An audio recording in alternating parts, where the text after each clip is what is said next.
Hi guys, welcome back to our channel. Hope you are safe and healthy. This is Maitri Shah.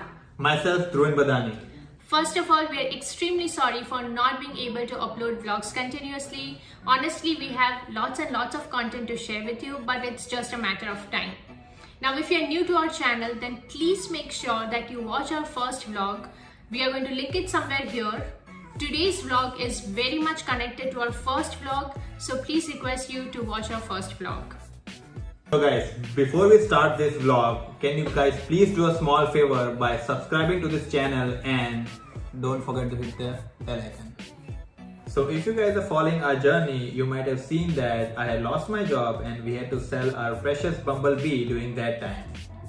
And during that time, we were looking for someone who can help us uplift our life in a better way. And if you remember in the previous video, I had mentioned about a mentor, and guess what? We finally met him during this year, and his name is Felipe Mejia.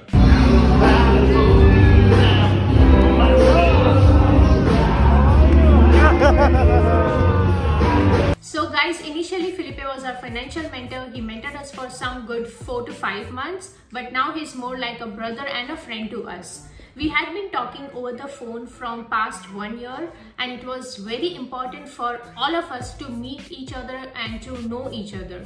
So finally in September 2020, we flew down to Nashville, that is where Felipe lives, and we spent some good 3 days with each other.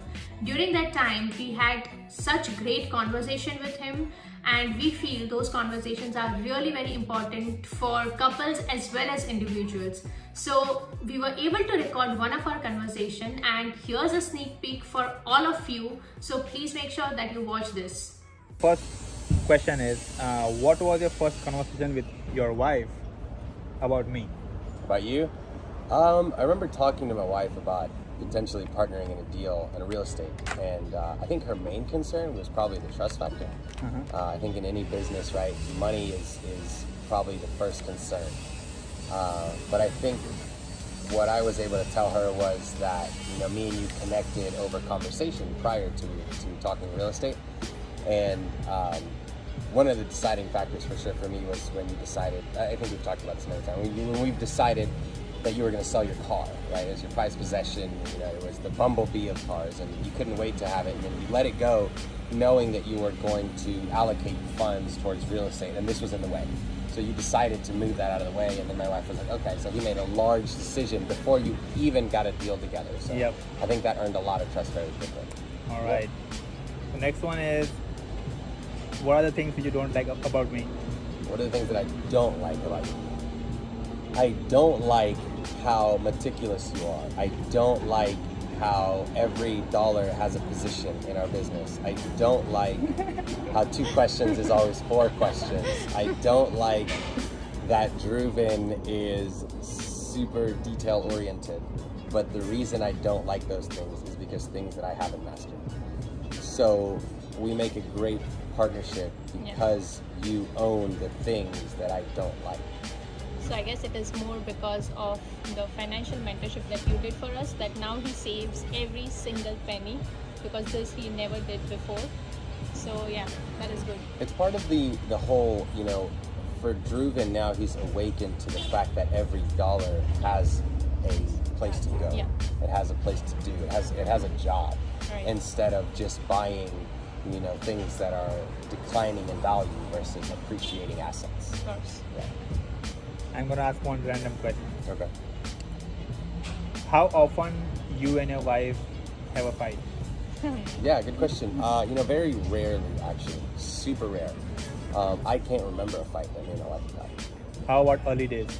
Holidays? Early days. Early days? Like after No. you got married, no? No, That's no. good. We actually didn't fight a lot. We only knew each other.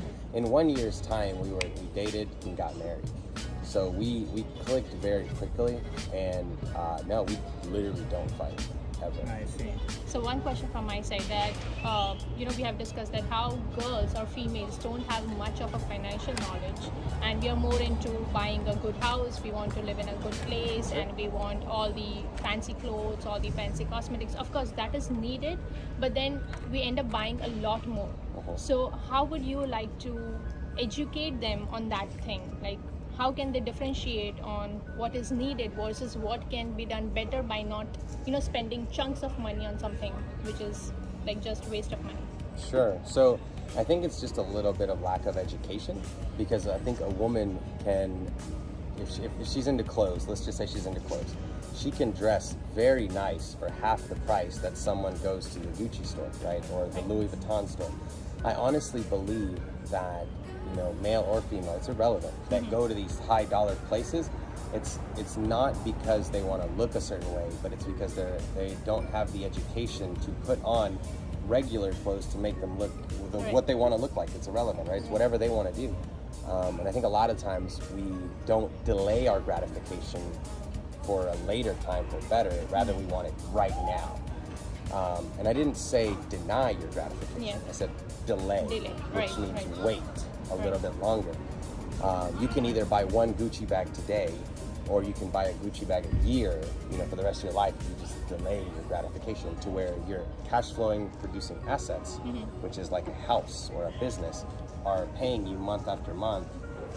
Someone else is going to work to pay you, and now you can allocate those funds however you want. That's right. One last question which I have. What do you like about us? Keeping aside real estate or anything like that.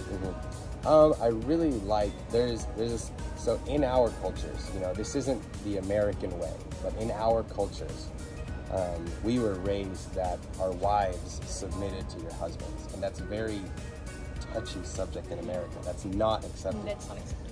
But I think it takes a stronger woman to submit to the leadership of her husband, to create harmony within the house, to allow her husband to invest, to make decisions without second guessing if his wife is going to be on board.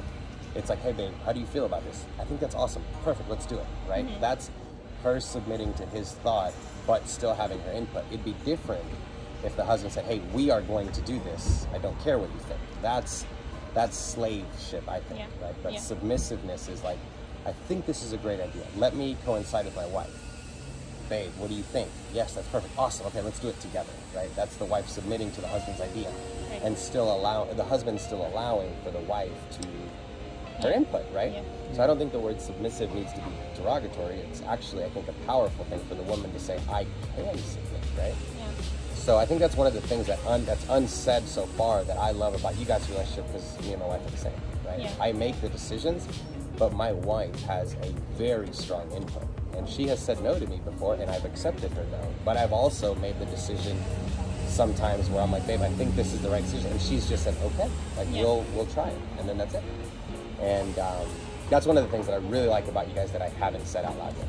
Yeah. So I think it's more about a relation that you're building with your partner, which I think people lack a lot in these times, because I have had times when I have discussed with people wherein they say that either he does not consider my opinion or she does not consider my opinion. I want to buy a real estate thing, but then what if she doesn't want it? So how would you then suggest them, or how would you then make them understand that how can they work the situation out? What would be your take on that? Sure. So I'm going to take Dhruvan's route here. So Dhruvan is a dance instructor, right? Yeah. So Dhruvan typically he has two people and that need to dance together, right? If one knows what they're doing and one doesn't, does it look good on stage or no? It doesn't. I have You seen to- fights. Exactly. You have to show them both, Yeah. right? So if one knows more than the other and decides to take action without allowing their spouse, man or woman, to flow with them, it's not going to work, right? So it's education. If your wife or your husband is not on board with your real estate goals or dreams, it's now up back to you to educate them on why you are in real estate. Right. Same thing with dance. You got to show them how to make the steps. That makes sense. And what was your take when Dhruvan first texted you? Because I know that he was the first mentee. So I would just, like to say that you are also our mentor, but now Dhruvan always looks up to you as a big brother. He always keeps me saying that, Felipe is now my big brother. He is going to guide me with financial things. So what was your take when you were about to start with your mentorship program with him? With Dhruvan? I think it was more about, is Dhruvan going to adhere and listen to what I have to say? Right. I get a lot of people that reach out to me for financial advice and can you help me? Can you help me? And then I say, okay, go read these 10 books and then come back to me. Yeah. And they never come back. They never. So I think with Dhruvan, it was like, hey, go do this. You have 5 days, and he'd call me tomorrow and say, hey, it's done. What's next? Yeah. And to me, that was like, okay, he's willing to listen and learn with what are the things that I'm telling him to do. And the last thing was, sell your $30,000 car for $15,000. You're going to lose a huge amount of money, but this is going to help you in your financial future. And he blindly accepted that because he trusted in me and what I was saying. So I knew that it was going to be an easy road for me to show Right. him. So for anyone new who still does not have that much confidence in starting real estate, which 5 books or 2 books would you like to tell them about that Sure. they must read? So, I think personally, a really good book to start, whether you are religious or not. There's a book in the Bible called Proverbs. Okay, the book of Proverbs in the Bible, whether you're religious or not, just read it as a form of investment.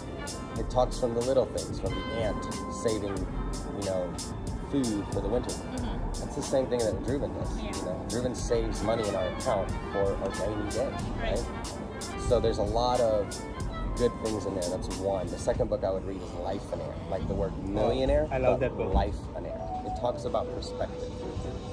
Then the third book is Rich Dad Poor Dad, obviously. that Have to I throw that in there. Those are probably the top 3 books that I would say. Perfect.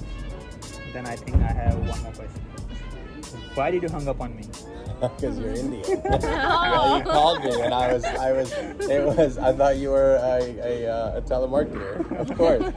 And then he said that I'm not a scam. I am not a scam. I was like, Of course I'm you're a sorry. scam. Of course you're telling me that. That's funny. Yeah, that was good. Yeah.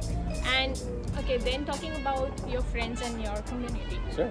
So when you start doing real estate, and if you start putting it out, then I know that since now we are going to put it out, we are still scared of thinking about how will people react to it. Not that it's a big thing, but Sure. we of course want to maintain the relationships.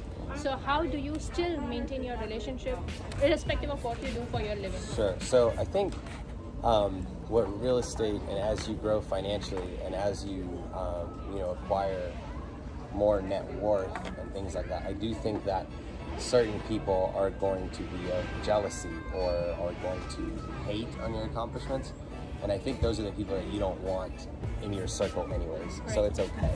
Right. It's gonna hurt and it's gonna suck because it's gonna be people that you truly love and care about, but I think it's okay to rip that band-aid off because your circle is gonna get smaller. But just like a nickel is bigger than a dime's worth more than a nickel. Right. Oh yeah, Same good thing. one. So this video was specially for you guys to understand that you can meet a complete stranger and add values in each other's life.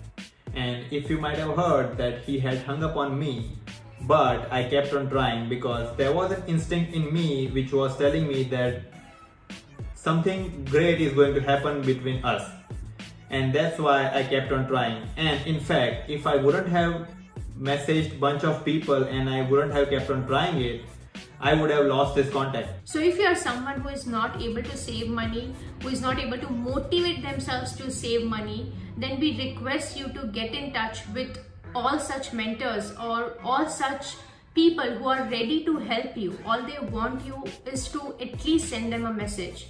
Don't be shy and don't in fact quit immediately, because when I needed a mentor, I have chased that mentor for so many times. It is important. After all, when you need value from them, you have to wait. You have to have that patience. And one more thing, saving money or motivating ourselves is not an easy task. And it often happens that we don't listen to people who are near to us. Say for example, I wanted him to sell his car, but he was not ready to listen to me. And that click happened after Felipe told him. So sometimes when you need certain kind of help, it is very important to get a helping hand from someone whom you don't know at all. If I would have stopped after 20 messages, I would still be wasting my time and money. But our goal was fixed that we need to find someone who will help us elevate our lives. In fact, if you are someone who quits really easily, that's not the way to go. To your goal, you need to keep networking with people who will help you. So before you start connecting with people, before you start contacting people, and before even you start making out a plan for saving money, make sure that you define your why. I have always been saying in all my videos that you have to define your why before you start anything. We had our why very clear that we have to learn to save more money and also enjoy life at the same time. But we have to make sure that we create a better future for ourselves. So please, please, please be very sure and be very detailed about your why. Now during this entire year with Felipe and after meeting him and in between, we have been able to do great things together. So please stay tuned because we really want to share with you guys what we have done, because we are pretty sure that you all might have wanting to do it but might have not been able to. So please stay tuned till we post our next vlog, and also after this video make sure that you think about your why, you define your goals and you start networking based on whatever your goal is. I hope, in fact we hope, that this video was useful to you and that you learned something. And also if you have any questions related to anything, please feel free to comment here or to also message any one of us on Instagram. We will try our best to help you in the best possible way. Thank you so much for watching our vlog and take care, stay safe.